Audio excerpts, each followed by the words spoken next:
बहुत बहुत धन्यवाद। माननीय सदस्य कीर्ति आजाद जी। मैं अपने नेतृत्व ममता बंदोपाध्याय अभिषेक बनर्जी का धन्यवाद करता हूं कि सदन के नेतृत्व के माध्यम से आपने मुझे आज बोलने का अवसर दिया है। वैसे तो मुझे ब्रेकिंग न्यूज से शुरू करना चाहिए क्योंकि अयोध्या में जो भगवान श्री राम का मंदिर बना है वहां की सीता रसोई में चूल्हा नहीं जल रहा है। वहां पर भी गैस की कमी के कारण से अयोध्या के अंदर श्री राम मंदिर में भोजन प्रसाद बनना बंद हो चुका है। यह परिस्थिति है और संभवतः संज्ञा इसका मंत्री जी देंगे। अभी माननीय मंत्री जी ने कहा कि अंतर्राष्ट्रीय संकट है। मैं मानता हूं अंतर्राष्ट्रीय संकट है,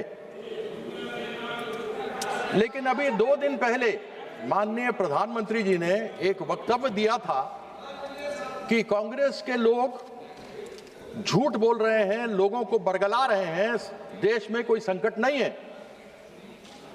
अब वो बरगला रहे हैं या नहीं बरगला रहे मुझे मालूम नहीं। मैं इतना जानना चाहता हूं कि यदि देश में संकट नहीं है, ऐसा प्रधानमंत्री ने कहा है, तो 65 रुपए प्रति सिलेंडर गैस के दाम क्यों बढ़ाए गए हैं? गरीब आदमी के ऊपर मार क्यों मारी जा रही है? इस विषय के ऊपर सरकार में कोई जवाब देने को तैयार नहीं। आदरणीय जो मुझसे पहले सत्ता पक्ष की तरफ से बोल रहे थे कि सोने के दाम बढ़ रहे हैं। अरे सोने के दाम से मुझे क्या मतलब?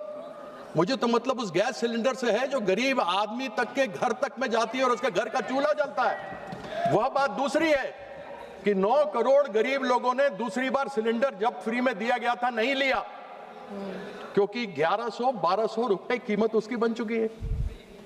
ऐसी परिस्थिति में मैं क्या कहूं, मुझे समझ नहीं आता।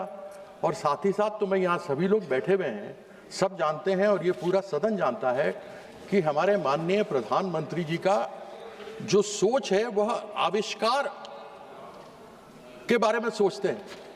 और यदि जो 2017 में प्रधानमंत्री जी ने कहा था, यदि उसको यह सरकार मान लेती, रिसर्च एंड डेवलपमेंट कर देती, यदि सप्लीमेंट्री बजट नहीं अगर मेन बजट में भी पैसा दे देती, तो आज गटर गैस से वो सारी कमी पूरी हो सकती थी जिस गटर गैस के बारे में प्रधानमंत्री जी ने बात किया था। सब घर के नीचे गटर है, सब गटर में डालो। कैसे बताया था, पाइप डाला, कैसे बर्तन उल्टा किया, छेद किया और उसमें से निकलता तो पैसा भी बचता। इतना हमें आयात करने की आवश्यकता नहीं पड़ती। अब यह तो सभी जानते हैं कि यहाँ पर डीएमके के लोग भी बैठे हैं, यहाँ तेलंगाना से भी कांग्रेस के लोग भी बैठे हुए हैं, केरला के भी लोग बैठे हैं लेफ्ट के। बंगला विरोधी ही केवल यह सरकार नहीं है। जहां 21 राज्यों में इनकी सरकार है, चाहे अपनी हो या मिलीजुली एनडीए की हो, वहां पैसा पूरा केंद्र का शेयर मिलता है, लेकिन इन 4 राज्यों में नहीं मिलता क्योंकि कहते हैं यूटिलाइजेशन सर्टिफिकेट नहीं मिला है। और मैं आपको बंगाल के बारे में बताना चाहता हूं कि आज जो आप ये सप्लीमेंट्री डिमांड का लेकर आए हैं, यह लगभग 2 लाख करोड़ का है। नेट जो मांग है वो 2 लाख करोड़ की है और 2022 से लेकर आज तक हमारा पैसा 2 लाख करोड़ पश्चिम बंगाल का बंगला विरोधियों ने नहीं दिया है। ये बोलते हैं हमें उपयोगिता प्रमाण पत्र चाहिए, यानी यूटिलाइजेशन सर्टिफिकेट। इनको यूटिलाइजेशन सर्टिफिकेट दी गई, यूटिलाइजेशन सर्टिफिकेट दे देते हैं, उसके बाद ये जवाब नहीं देते, 6 महीने के बाद कुछ और कर देते हैं। और आज ये खड़े हुए इन्होंने जिस प्रकार से बंगाल के लोगों को दबाने का प्रयास किया है, एक चीज समझ लें कि बंगाल के लोग डरने वाले और दबने वाले नहीं हैं। पहले भी मुंह की एक 2021 में खाई थी, 2026 में भी खाने वाले हैं। और मैं आशा करता हूं कि चीफ इलेक्शन कमीशन को भी इन्होंने पैसा कुछ दिया होगा, क्योंकि सुप्रीम कोर्ट ने कहा है कि कुछ रिटायर्ड जजेस को लगा और पैसा आप दो। तो उसके अंदर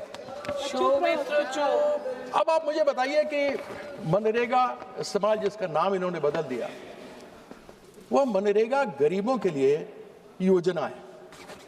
उसके माध्यम से गरीब आदमी कम से कम 100 दिन की रोजगार की बात होती है, उसके अंदर उसको पैसा मिलता है, वो कमाता है और जो कुछ होता है उससे अपना घर का पालन पोषण करता है। पश्चिम बंगाल में 2022 से लेकर आज तक 52,000 करोड़ रुपया मनरेगा के अंतर्गत नहीं दिया। मजदूरों का पेट इन्होंने मारने का प्रयास किया, उन लोगों को खत्म करने का प्रयास किया। लेकिन ये हमारी सरकार है, जहां नाम आपने तो बदला लेकिन हमने महात्मा गांधी का नाम रखा और श्रम श्री को महात्मा श्री कार्यक्रम के अंतर्गत चालू किया। इन 4 सालों में 100 करोड़ दिन लोगों को काम दिया, जिसमें 78 करोड़ पीपल खाताधारियों को लाभ हुआ है। आपने तो प्रयास कर लिया, कितने भी तो कर ले सितम, हंस हंस के नहीं सहेंगे हम।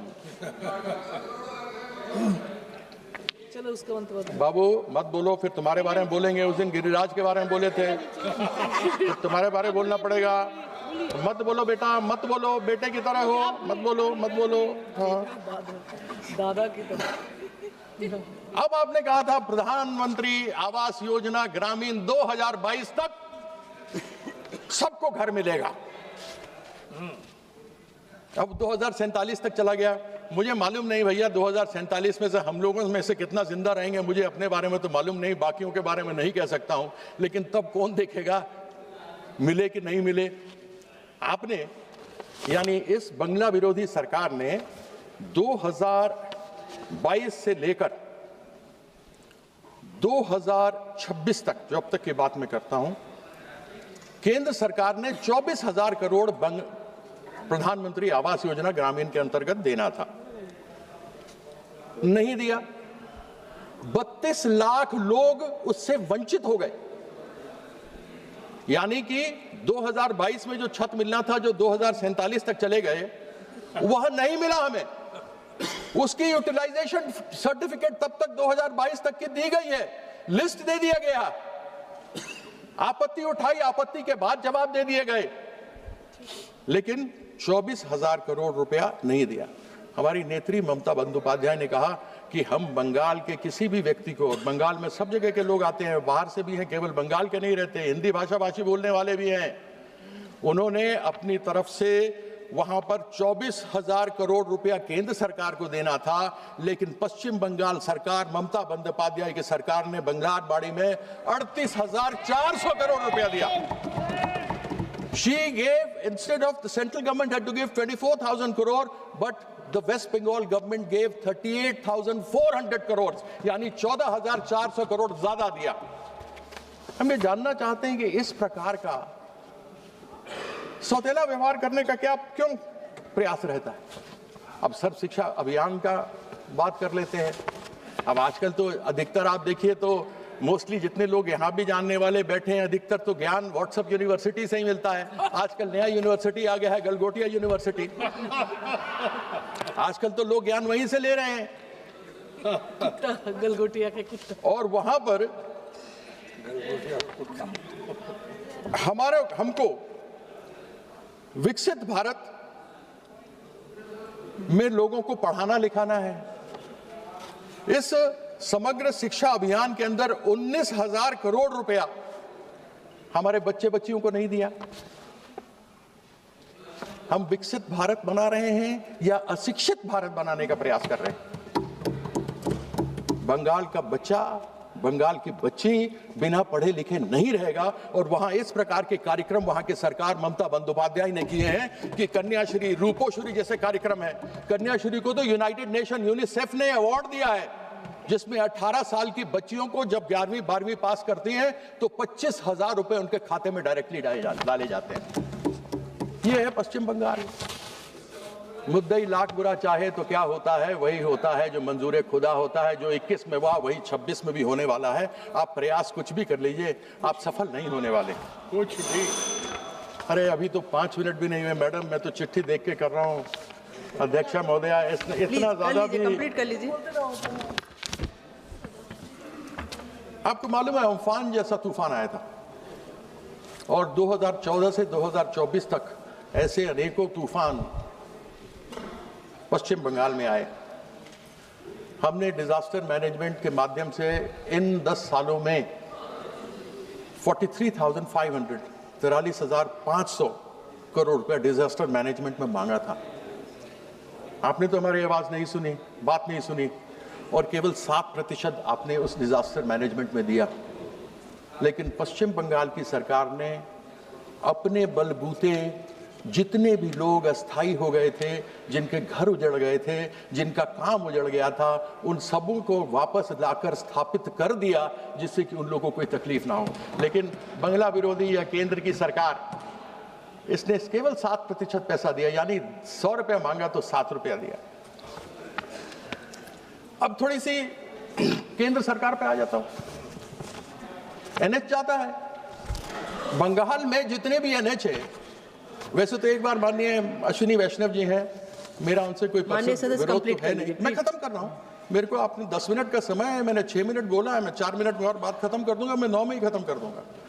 मैंने उनसे एक दिन प्रश्न पूछा, मैंने उनसे प्रश्न पूछा कि आपने अमृत भारत स्टेशन स्कीम के अंतर्गत पश्चिम बंगाल में 101 स्टेशन को क्रमित करने का लक्ष्य दिया था, लेकिन 2023 से 2026 3 साल हो गए, केवल 3